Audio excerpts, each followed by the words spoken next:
Ever feel like your to-do list is just multiplying way faster than you can handle?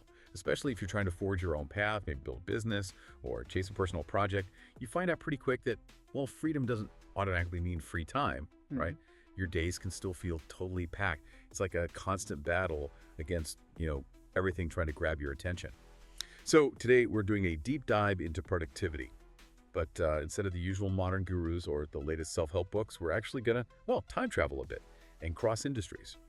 We'll be pulling out some surprisingly useful tips from some incredibly famous historical figures and, a few modern titans too. That's right. Our mission here is really to help you cut through all that daily chaos.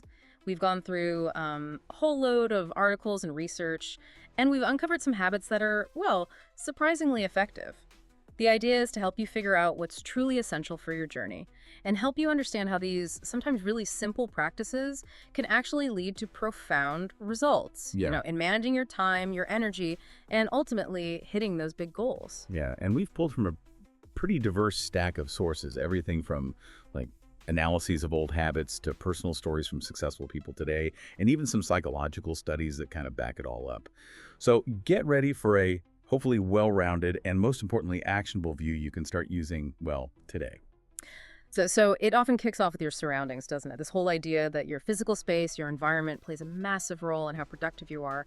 But what's really striking is it's definitely not a one-size-fits-all kind of thing. Exactly. That's one of the most fascinating things, I think, looking at these really productive people, the sheer diversity in where they like to work. Some, thrived in busy places, bustling environments. Others needed absolute solitude. It just really highlights how differently we're all wired. Oh, absolutely. Yeah. You see that with someone like Agatha Christie. She wrote, 80 novels and 19 plays? Incredible output. Yeah. And apparently she never even owned a desk. Really? No desk? Nope. Her approach was just, wherever she could find a comfy spot to sit. It seems almost impossible to imagine now, doesn't it? It really does. And then completely the opposite. You have people who insisted on standing while working, like Kierkegaard, Charles Dickens, Churchill, Hemingway. A lot of famous names there. Even Thomas Wolfe, who was apparently 6'6", used the top of his refrigerator as a standing desk. A refrigerator. Okay, that's commitment. And then think about Maya Angelou's routine. It was famously strict, wasn't it? Oh, She'd check into these really sparsely decorated hotel rooms, just a Bible, deck of cards, some sherry, that was it. And she'd write from 7 a.m. to 2 p.m. every day, specifically to create this total separation between work and home life. Just minimize every possible distraction. It really makes you ask yourself, doesn't it, what kind of environment, maybe even an unconventional one, truly puts you in that productive zone? Yeah, the lesson from all of them, Christie, Angelou, even Wolf in his fridge, it seems to be about radically personalizing your workspace. Yeah. Whether it's no desk at all or total solitude. Your unique environment is maybe your best filter against distractions. Find what works. Exactly. Find what works for you and then be pretty ruthless about getting rid of anything that gets in the way. Okay? So you've got your space sorted. But then what do you actually do in that space? It's just so easy to get completely overwhelmed by everything shouting for your attention. So how did these historical figures manage the chaos? How do they actually get stuff done? It seems like it really starts with this relentless focus on goals. Yeah, and this idea connects beautifully to Bruce Lee's philosophy, Jeet Kune Do. He talked about hacking away at the inessential. It's about finding the most direct path to your goal. Explicit direct attacks, minimal wasted energy, get there fast, get there forcefully. You definitely see that kind of ruthlessness throughout history. Like Anthony Trollope, the Victorian author. He apparently wrote for hours, starting at 5 a.m. every single morning. Wow. 5 a.m. Yeah, and did nothing else until it was time to get dressed. Or think about Mary Higgins Clark and Sylvia Plath. Both were caregivers. Oh, yeah, right. They got up super early to write in those quiet hours before their kids woke up. Finding those pockets of time. Exactly. And then there's Stephen King. For years, he's consistently aimed for, 2,000 words a day? At least, yeah. It's not about waiting for the muse to strike. It's just about showing up consistently. And, this isn't just stories. There's actual research that backs this up. A study from, I think it was the University of Maryland and University of Toronto, Locke and Latham, they found that having specific, difficult goals consistently led to higher performance than just, telling people do your best. And they also found that the most difficult goals, they produce the highest levels of effort. That makes sense. And for a modern take on this kind of radical prioritizing, Hmm. think about Warren Buffett's one big thing rule. Ah, yes, the 25 goals list. Exactly. List 25 career goals, then circle your top 5. And the kicker is you never touch the other 20. Ever. Avoid them like the plague. Right. He argues that those goals, the ones that are almost important, they're actually the biggest distractors. They silently steal your focus from what really matters. That's a powerful idea.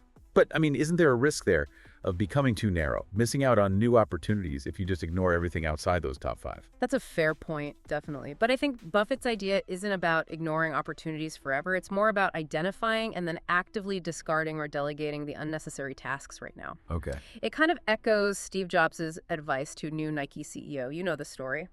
He basically said, Nike makes some of the best products, but you also make a lot of crap. Just get rid of the crappy stuff and focus on the good stuff. Direct, as always. Exactly. So the risk of being too broad, losing focus and achieving nothing, that often outweighs the risk of being too narrow when you actually need to execute. Right. Makes sense. So the core lesson here really is figure out your major goals. Then maybe plot a roadmap with smaller daily milestones you can actually hit. And then just be ruthless.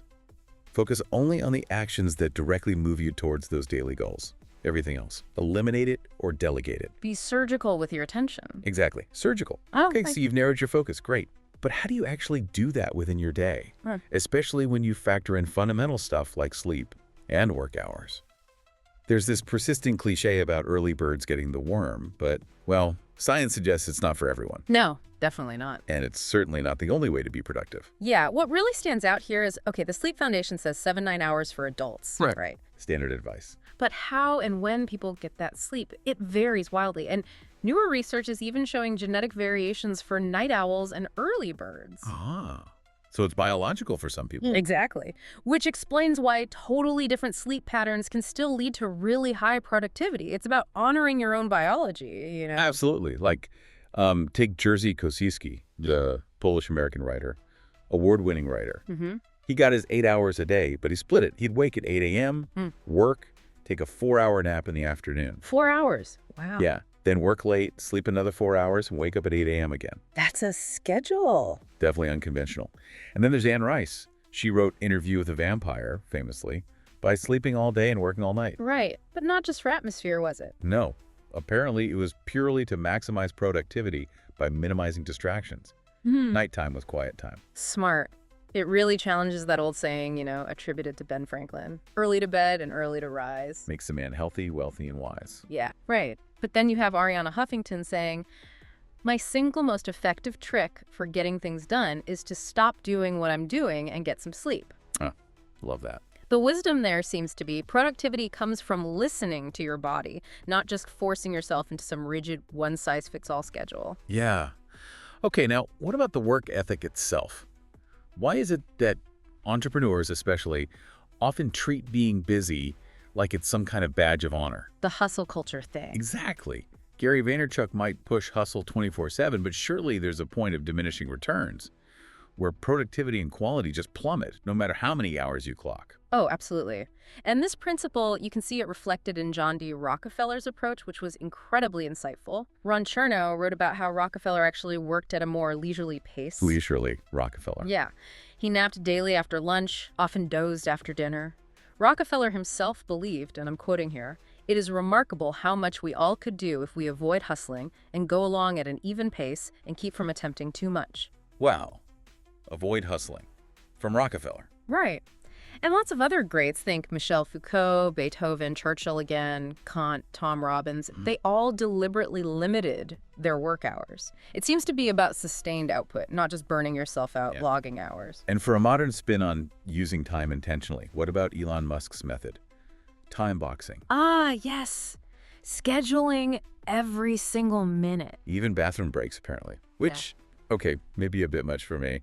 Maybe. But the magic, for him, seems to be knowing you have a hard stop for every task. Right. It forces your brain to race the clock, makes distractions feel I don't know, expensive. It's really about strategically allocating your time, treating it like a finite resource instead of just letting the day happen to you. And there's research, too, from the U.S. President's Council of Economic Advisors showing a significant positive link between work-life balance practices and increased productivity. So working smarter, not just longer, it seems to be key. It forces you to make conscious choices. Okay, so let's try and synthesize this bit.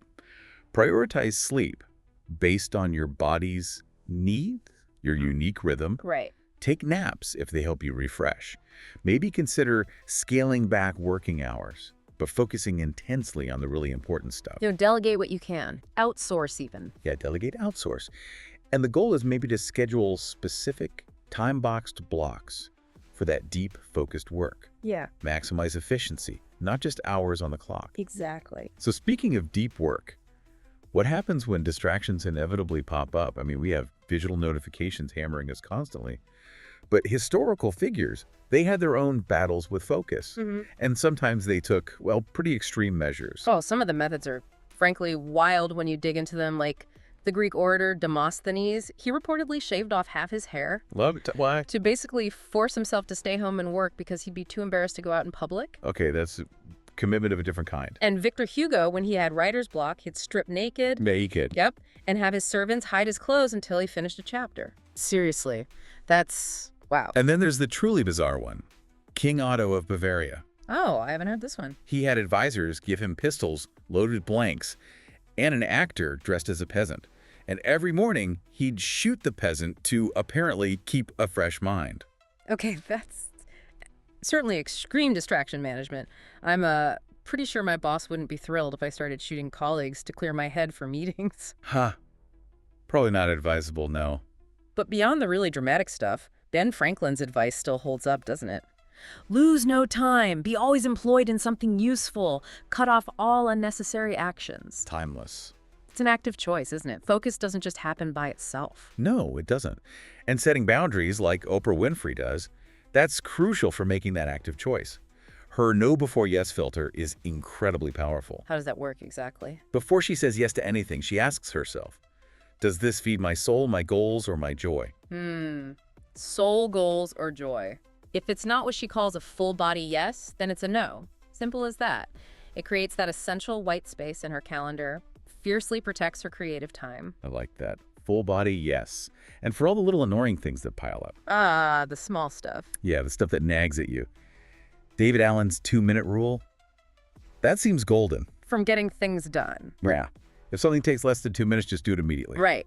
Clears the mental decks. Exactly. Stops all those tiny tasks from accumulating and just bogging you down mentally. Yeah, that mental clutter is draining. Totally. Yeah. So the core message here seems to be minimize distractions during your peak work times.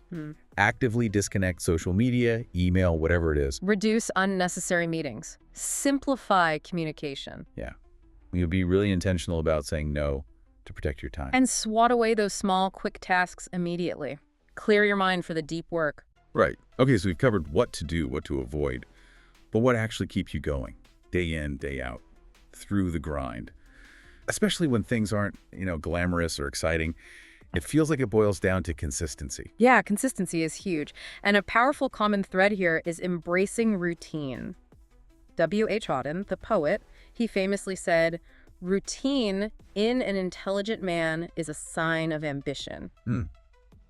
Interesting take. He maintained what he called military precision in his daily routines, believed it was absolutely essential for his creativity. Right. And think about Muhammad Ali talking about his intense training. Oh yeah, the famous quote. "I hated every minute of it, but I said to myself, suffer now and live the rest of your life as a champion." Powerful stuff. It's about that upfront, maybe uncomfortable effort to build a consistent routine, which then hopefully leads to more effortless success down the line. Yeah, that makes sense. And that naturally leads to tracking your progress, right? Uh-huh. Keeping yourself accountable. Ben Franklin, again, swore by his daily setup.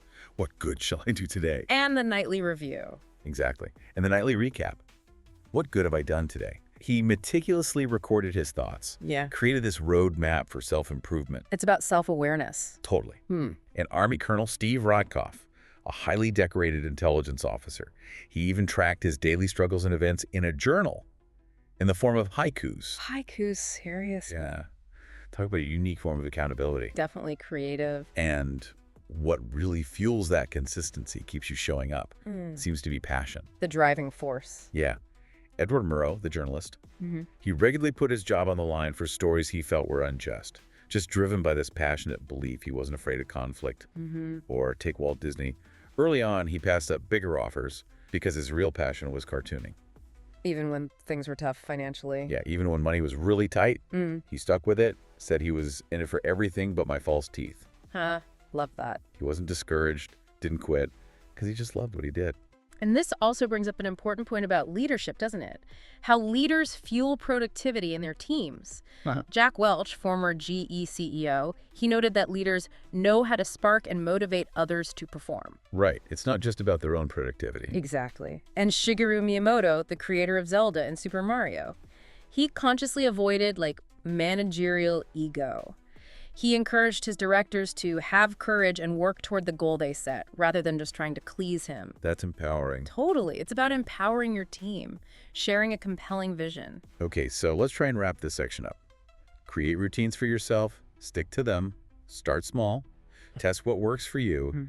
Don't get sidetracked by things you can't immediately control. Prioritize what actually grows your business or your project. Let your passion drive you. Play the long game. Yeah, and if you lead a team, motivate them by sharing that vision and empowering them to find their own solutions. Good summary. Okay, and as you build these habits, as you start to see some success, there's one final, maybe subtle trap we need to mention. The success trap. Yeah. Don't let success itself slow you down. That feeling of, okay, I've made it. I can finally relax now. Danger zone. Big time. It requires an ego check, right? Because that kind of thinking can totally shut down productivity. You get sidetracked by your own past achievements. And Rockefeller, again, offers a fascinating insight here. He had incredible self-awareness about this. He constantly checked his ego, had these intimate conversations with myself, he called them. Really? What did he say to himself? Things like, because you have got to start, you think you are quite a merchant. Look out or you will lose your head. Go steady. Wow. Or are you going to let this money puff you up? Keep your eyes open, don't lose your balance. Wow. That's serious self-reflection. He actively taught himself not to get puffed up with, foolish notions. He understood that focusing too much on past success, that leads straight to stagnation. So the powerful takeaway here is, okay, celebrate your successes, but do it in moderation. Give credit where it's due. Yeah, give credit, and always treat those victories like stepping stones, not the finish line. True productivity is a continuous journey. Definitely. Okay, before we wrap this whole thing up, let's just quickly touch on the engine underneath all of this. Your physical and mental sharpening. It's not just about the work itself, right? It's about preparing your body and mind for the work. Absolutely. And the science really backs up what these historical figures seem to know instinctively.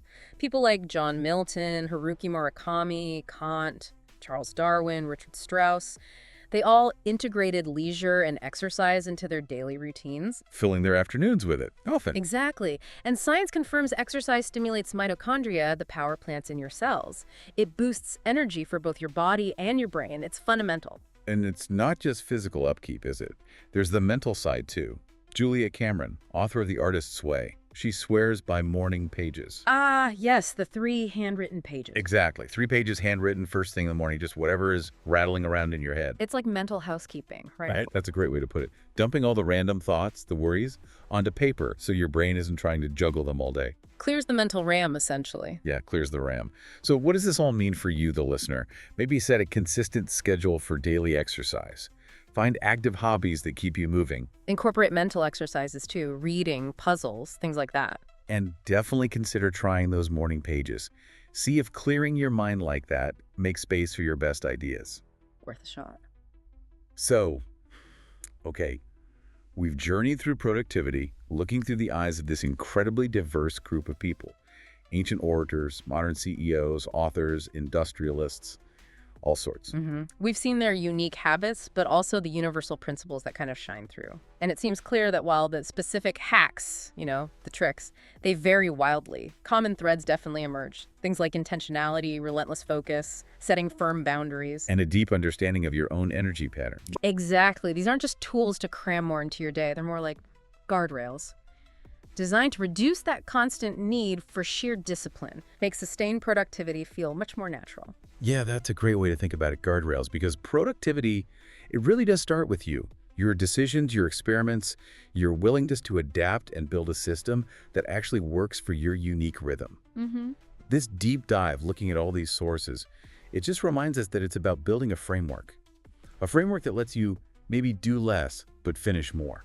And actually have the energy left over to enjoy the free time you create. Exactly, which Yeah. is the whole point, isn't it? It really is.